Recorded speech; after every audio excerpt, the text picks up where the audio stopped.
नमस्कार। आप लोगों का स्वागत है आरएमएस क्लासेस पर। आज के वीडियो में हमने देखना हम लेवल 2 है। तो अगेन फिर से एक बात दोहरा देता हूँ आपको, यदि आपके पास स्टर्लिन मल्होत्रा के पुराना जो एडिशन है उसका बुक होगा तो उसमें लेवल 1 और लेवल 2 के रूप में नहीं बांटा गया है, ठीक है। तो मगर इस जो नया एडिशन का बुक में उसमें लेवल 1 और लेवल 2 के रूप में बांट दिया गया है, ठीक है। तो आप क्वेश्चन नंबर से मत जाइएगा, आप क्वेश्चन से जाइएगा कि कौन क्वेश्चन सॉल्व हो रहा है। ओके, क्वेश्चन में कोई चेंजिंग नहीं, ठीक है। तो हम क्वेश्चन पर चलते हैं। नहीं ऐसे तो है लेवल 2 का question number 1।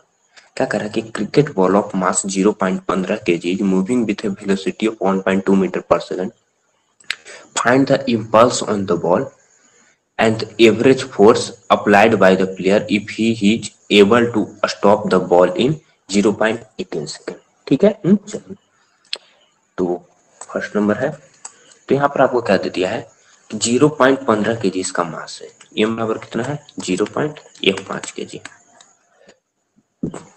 Moving with velocity of 1.2 metre प्रति सेकंड, ठीक है। भी इसका क्या है 1.2 मीटर पर सेकंड। और आपको क्या है find the impulse on the ball, impulse निकालना है। Average force applied by the player if he is able to stop the ball in 0.18 second, ठीक है। क्या कर रहा है कि 0.18 सेकंड में क्या कर रहा है, वो बॉल को वह रोक ले रहा है, ठीक है। तो यदि बॉल को वह रोक ले रहा है तो आखिर उसका जो इम्पल्स होगा वह कितना होगा, ये हमें निकालना है, ठीक है। चलिए, तो हमें सबसे पहले टाइम तो दे दिया है 0.18 सेकंड। ये हम आपको पता है, भी पता है, ठीक है। भी पता है कि यू पता है। यहाँ पर आप ध्यान से देखिए, बॉल क्या कर रहा है, मूव कर रहा है, यानी बॉल जब हाथ में पकड़ेंगे कैसे,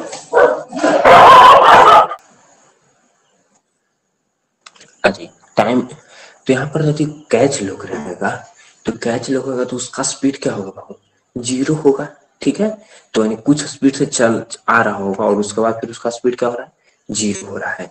यानी भी आपको नहीं दे दिया है। आप यहाँ पर आपको एक्चुअल में क्या रहेगा, यू रहेगा, और भी क्या हुआ इसका 0 मीटर पर सेकंड हो गया। अब यहाँ से हम क्या निकाल लेते हैं, ए निकालते हैं। तो ए बराबर क्या होता है, भी माइनस यू बटा टी ना।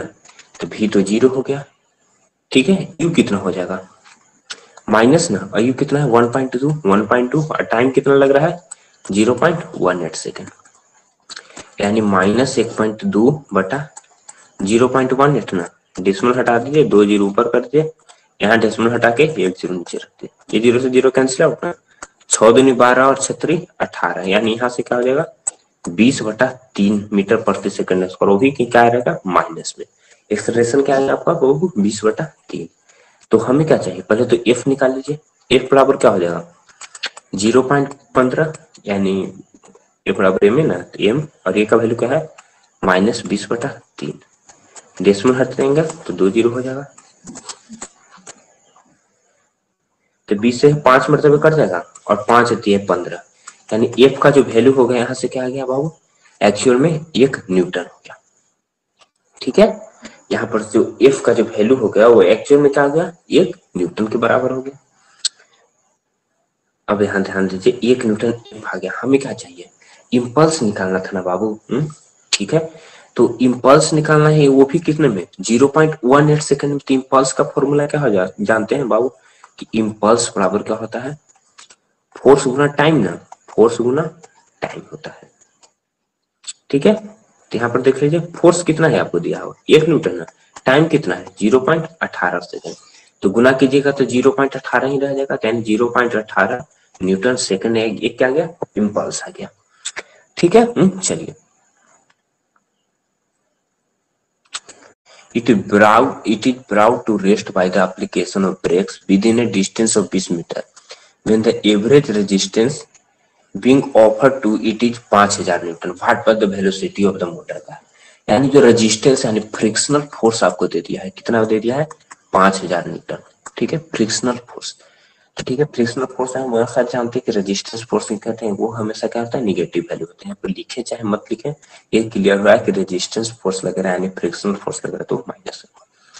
क्या कर रहा है, it is brought to rest, rest में ला रहा है ना बाबू, यानी भी इसका क्या होना चाहिए 0 होगा, तभी ना कार के बाबू, यानी उसका जो आखिरी वेलोसिटी यानी लास्ट वेलोसिटी का होगा 0 हो जाएगा, तो v 0 हो गया। हमें एक्चुअल में यहाँ पर u निकालना था, u क्या होगा, ठीक है। डिस्टेंस कितना कवर कर रहा है कि ब्रेक लगाने के बाद भी वो डिस्टेंस कवर कितना कर रहा है, 20 मीटर का डिस्टेंस कवर कर रहा है, ठीक है। अब मोटर कार का मास दे दिया कितना, 2000 केजी, ठीक है। तो सबसे पहले यहां से हम क्या निकालते हैं, v दे दिया है आपको, इस दे दिया है ना, ठीक है। तो और यहां से हम क्या निकाल लेते हैं, ये आपको दिया है, इस क्वेश्चन ये कहीं नहीं दिया है, पर ये तो नहीं दिया है, मगर हम ये निकाल सकते हैं। ए बराबर क्या होता है फॉर्मूला बाबू, एम में ना, तो ए बराबर क्या हो जाएगा, ये बराबर फॉर्मूला क्या हो जाएगा, एफ बटा एम। एफ कितना है 5000 न्यूटन ना, 5000 न्यूटन बटा एम कितना हो जाएगा, एम है कितना 2000 केजी ना, तो 2000, 3 जीरो से 3 जीरो कैंसिल आउट, यानी क्या बचेगा, ये बराबर क्या होगा 2.5 मीटर प्रति सेकंड स्क्वायर। किसका आ गया वैल्यू बाबू, आपको ए का वैल्यू आ गया, कितना हो गया 2.5 मीटर प्रति सेकंड स्क्वायर। ये तो हमने ए निकाल लिया। अब हमें क्या चाहिए, अभी हमें क्या निकालना पड़ेगा, यू ना, तो वी स्क्वायर बराबर यू स्क्वायर प्लस 2a से, चलिए तो v तो 0 है ना, यानी 0 के स्क्वायर, यू स्क्वायर क्या हो जाएगा, यही हमें निकालना है, प्लस 2a ना, तो 2 गुना ए कितना है 2.5 मीटर प्रति, प्लस लीजिए माइनस लीजिए कोई फर्क नहीं पड़ना है, 2.5 एक्चुअल में होना चाहिए माइनस, क्यों, क्योंकि यहाँ पर रेजिस्टेंस फोर्स है ना, तो माइनस नहीं होगा, 2 गुने 2.5, ठीक है। आइए माइनस लगा देते हैं, 2 गुने 2.5 हो गया, और एस कितना है 20 मीटर, 20 मीटर हो गया, ठीक है। तो 0 हो गया, यू स्क्वायर माइनस ना, माइनस का साइन हो जाएगा, और 2 दूनी क्या, अढ़ाई दूना 5 ना, 5 5 गुना 20 यानी क्या हो जाएगा 100 हो गया, ठीक है। तो यू स्क्वायर बराबर क्या हो जाएगा 100 ना, यू बराबर क्या हो जाएगा 10 मीटर प्रति सेकंड, यही हमें निकालना था। चलिए अब आ जाते हैं क्वेश्चन नंबर 3 के ऊपर। क्वेश्चन नंबर 3 क्या कर रहा है, क्वेश्चन नंबर 3 में दे दिया कि 2 masses 7 kg and 12 kg are connected at the 2 ends of a light inextensible string that passes over a frictionless pulley as shown as figure 3.11. Find the acceleration of masses and the tension in the string when the masses are released. आप लोग पुली वाला question यदि नहीं समझते तो थोड़ा समझाने का प्रयास करते हैं आपको।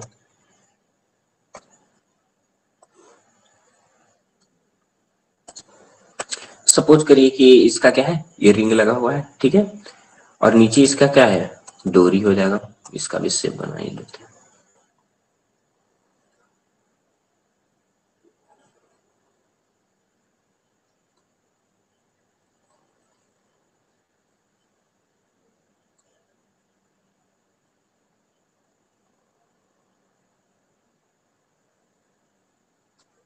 अब यहां पर देख लीजिएगा,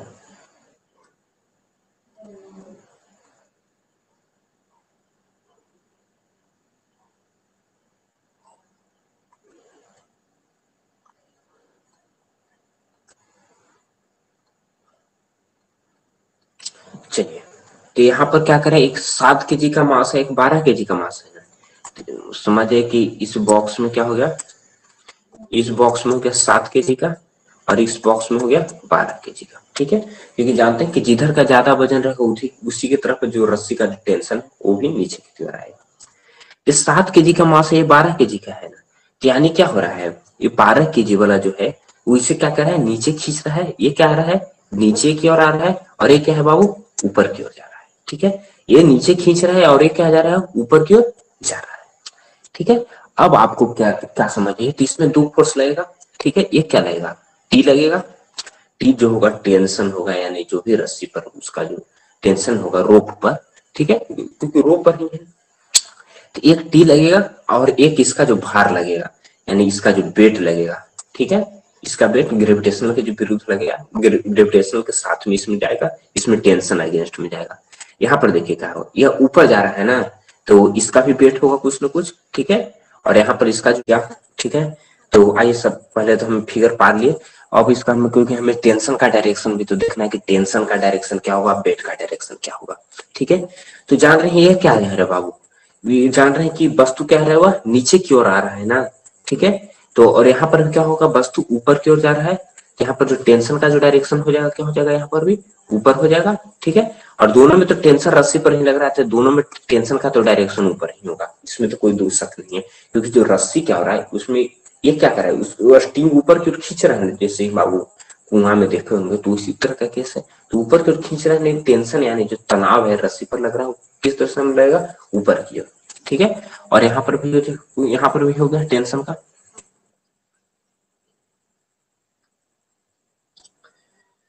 तो यहाँ पर टेंशन का डायरेक्शन, अब यहाँ पर आ जाइए टेंशन का तो डायरेक्शन देखिए। अब हमें देखते हैं कि इसका हम जो निकालने का प्रयास करें तो उसका इक्वेशन कैसे लिखेंगे, ठीक है। तो ऐसे तो बाबू एक्सेलरेशन निकालने का सिंपल फॉर्मूला होता है, ये तो टी का नहीं बाबू, ये तो टी का फॉर्मूला लिख रहे हैं, ठीक है। ये बराबर हो जाता है आपको m1 माइनस m2 और बटा m1 प्लस m2 और ऊपर क्या हो जाएगा g हो जाता है, ठीक है। चलिए ये जो 2m1 m2 ये टेंशन का फॉर्मूला आ जाता है, ठीक है। ये हो गया। तो यहां से हमें क्या कर लेंगे, तो m1 माइनस m2 इंटू जी है ना, m1 प्लस m2, इस फॉर्मूला से भी चल करके डायरेक्ट निकाल सकते हैं। जैसे समझिए कि फॉर्मूला कहाँ से आया ये भी हम निकाल सकते हैं। ये 7 के जी है, नहीं तो इसके बिना भी हम कैसे निकालने देख लीजिए। ये 7 के जी है, ये क्या हो रहा है बाबू, ऊपर जा रहा है ना, ठीक है। तो ये ऊपर जा रहा है तो इसका जो टेंशन होगा वो क्या करेगा, इसमें नीचे की ओर, यानी इसमें जो टेंशन होगा एक्चुअली हमें क्या करेंगे, टेंशन में से इसको हम घटा देंगे, ठीक है। तो 7 गुना ये तो 9.8 रहेगा, ठीक है ना। और ये तो ए बराबर एम में ना, हाँ तो ये इसका एम का मान कितना है 7 है, ये एम का मान 7 के जी दिया है ना। तो इसका जो इक्वेशन होगा बाबू, इस वस्तु को में यानी ये जो घिरनी है ये भी तो कुछ ना कुछ तो फोर्स लगेगा ना बाबू, किसी भी वस्तु के बराबर में विपरीत प्रतिक्रिया होती है, न्यूटन का थर्ड लॉ। तो क्या करो, ये धुरी यानी जो पुली है ये भी तो इस पर फोर्स लगा रहा है। तो ये क्या हो रहा है, इस रस्सी से की पर न जा रही है, तो ये क्या हो रहा है ऊपर जा रहा है, यानी क्या होगा रस्सी का क्या हो रहा है, ये नीचे खींच रहा है, यानी रस्सी पर क्या लग रहा है, टेंशन तो लग ही रहा है, जान रहे हैं। यानी क्या होगा, तो इसमें क्या करेंगे, टेंशन में से जिसका जो वेट होगा वो घटा लेंगे, और बराबर क्या हो जाएगा इसका, एक बराबर एम यानी 7 गुना ए। एक जो एक्सेलरेशन होगा यानी जो पुली खींच रहा है वो एक्सेलरेशन किसके कारण उत्पन्न हो रहा है, ये इसके कारण उत्पन्न हो रहा है। तो इसमें भी हम निकाल लेते हैं। तो इसमें क्या हो जाएगा, ये नीचे जा रहा है ना, तो नीचे जा रहा है तो यानी क्या हो जाएगा, इसमें 12 गुने जी का वैल्यू 9.8 और माइनस टी हो जाएगा, अब बराबर 12 ये हो जाएगा, ठीक है। क्या हो जाएगा 12 गुने 9.8, ठीक है। अब दोनों को हम क्या कर देते हैं, प्लस कर दीजिएगा, तो यहाँ क्या हो जाएगा, टी से टी कैंसिल आउट हो जाएगा, और क्या हो जाएगा बाकी प्रोसेस 8 गुने 5 बराबर 19 है ना, प्लस माइनस को भूलिए भी, 9.8 गुने 5 बटा 19, यानी क्या हो जाएगा यार 9.8 में 5 से गुना कीजिएगा तो क्या हो जाएगा, 9 पचे 45 और 8 पचे 40 ना, यानी 49 बटा 19 काट दीजिए तो क्या हो जाएगा, 19 दूनी 38 है 11 ना, 19 पचे 95, ठीक है। और 19 छक्का 74 से यानी 5 हो जाएगा। तो लगभग 2.5 हो गया, और क्या हो गया 110 था ना बाबू, 19 पचे 95 यानी 15 पर 0, तो 19 80 लगभग हो जाएगा। यानी यहाँ से क्या हो जाएगा, लगभग 2.58 मीटर प्रति सेकेंड स्क्वायर हो गया, ठीक है। चलिए अब हमें ध्यान से देख लीजिए, हमने क्या निकाली, एक्सेलरेशन निकालिए कितना 2.58 लगभग मीटर प्रति सेकंड स्क्वायर, ना तो लगभग इसे हम 2.6 भी कर सकते हैं। अभी हमें क्या निकालना है, अभी इसमें टेंशन निकालना है, ठीक है। तो टेंशन निकालना है, तो टेंशन हमें किसका निकालना है, ये जो नीचे की ओर जो वस्तु जा रहा है उसका निकालना है, या ऊपर की ओर वस्तु जा रहा है,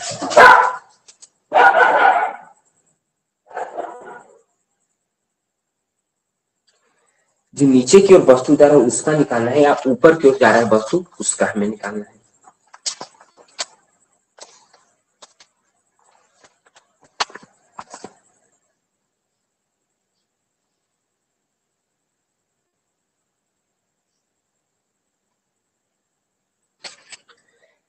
यहाँ पर देख लीजिए, तो यहाँ पर यदि टी का जो ऊपर और नीचे का केस बन रहा है तो यहाँ पर टी का दो फॉर्मूला हो जाता है। एक फॉर्मूला क्या हो जाता है W प्लस एम ए, और एक क्या हो जाता है W माइनस एम ए, ठीक है। एक क्या हो जाता है बाबू W प्लस एम ए, और एक क्या हो जाता है W माइनस एम ए, ठीक है। तो हमें क्या किसका निकालने के क्वेश्चन ने जिक्र नहीं किया है, मगर इतना हम समझ सकते हैं कि जो वस्तु नीचे की ओर जा रहा है, जो द्रव्यमान वाला, उसी का हमें जनरली क्या निकालना होगा, टेंशन निकालना होगा। ठीक है। तो जो नीचे की ओर जा रहा है बाबू, ठीक है, तो नीचे की ओर यदि जा रहा है तो उसमें क्या हो जाएगा, W माइनस में लगेगा, क्योंकि जो पुली है वो क्या कर रहा है, वो इधर से जो खींच रहा है, यानी कि उसके अगेंस्ट में जा रहा है, तो टेंशन क्या होगा, उसके अगेंस्ट में होगा। यानी टेंशन जो होगा वो दोनों को इंक्लूड हो जा रहा है ना, जो रस्सी का जो, यानी पुली जो जितना भी फोर्स लगा रहा है वो भी, और यानी क्या हम फॉर्मूला यूज करेंगे, W माइनस में।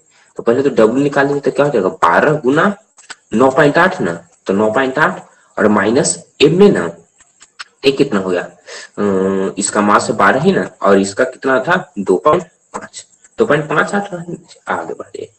तो 12 गुना 9.8 कीजिएगा तो लगभग सपोज कीजिए ना, मान लीजिए 10 है लगभग पर चलिए, तो आइए कर लीजिए कैलकुलेशन कर लीजिए। 2.58 को तो 2.6 लिख लीजिए, ये 10 हो गया।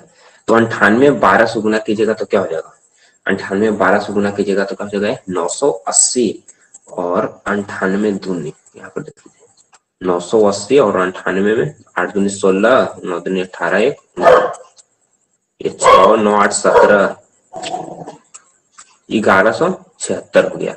यानी यहाँ से क्या हो जाएगा 117.6 हो जाएगा, 1176/10 में 117.6, और माइनस कीजिएगा तो यहाँ पर क्या हो जाएगा, 12 गुना है ना 2.6, तो यहाँ पर 2.6 लिखिएगा तो 26 260, 26 यानी 292, यानी क्या हो जाएगा लगभग 29.2। ठीक है। तो माइनस कीजिएगा तो क्या हो जाएगा 0.4 और 17 में से 9 गया ना, तो लगभग 8, और ये तो क्या हो जाएगा, ठीक है। चलिए 88 लगभग 87 हो जाएगा। ठीक है।